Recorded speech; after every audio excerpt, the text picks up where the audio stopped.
بسم اللہ الرحمن الرحیم۔ رسول اللہ صلی اللہ علیہ وآلہ وسلم نے ارشاد فرمایا، حسین مجھ سے ہیں اور میں حسین سے ہوں۔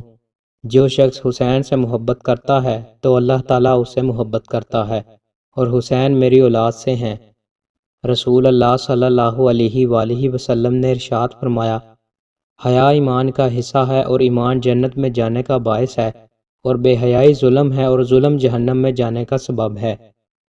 رسول اللہ صلی اللہ علیہ وآلہ وسلم نے ارشاد فرمایا، اگر احد پہاڑ جتنا سونا میرے پاس ہو تو مجھے خوشی ہوگی کہ 3 دن کے بعد اس میں سے کچھ بھی میرے پاس باقی نہ بچے، بجز اس کے کہ جسے میں قرض کی ادائیگی کے لیے رکھ لوں۔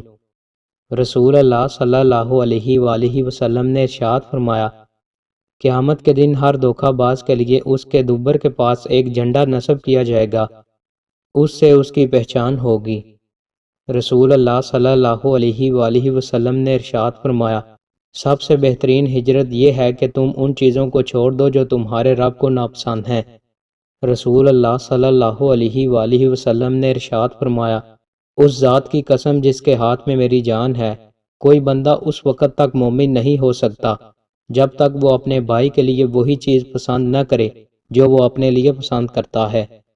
رسول اللہ صلی اللہ علیہ وآلہ وسلم نے ارشاد فرمایا، ایمان کے 64 شعبے ہیں، ان میں بلند ترین اور سب سے اعلیٰ شعبہ لا الہ الا اللہ اور سب سے ادنا شعبہ راستے سے تکلیف دہ چیز کو ہٹانا ہے۔ دوستوں، مزید اچھی ویڈیوز کے لیے ہمارے چینل کو سبسکرائب لازمی کریں۔ بہت شکریہ۔